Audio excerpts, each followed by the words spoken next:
Welcome to Luca and Miguel. Enjoy the video.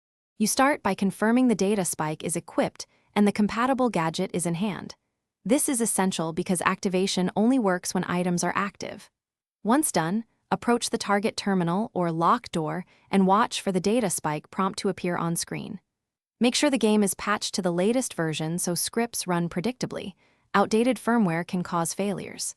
Quick checks save time and avoid repeating steps during execution. You initiate the breach by selecting the data spike and confirming the hack. After activation, a mini interface appears with nodes and a countdown. As you proceed, use QuickTime prompts to move between nodes, because timing influences success and the complexity rises mid-process. Pay attention to node colors and audio cues. Red means danger, green signals stability, so you can prioritize which nodes to secure first. Keep one finger ready for rapid inputs to prevent timeout failures.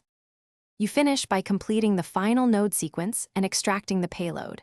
Extraction locks in rewards and often opens locked paths or disables alarms. Once extraction ends, immediately move away from the terminal to avoid automated countermeasures. Make sure to exit the area and hide if enemies respond.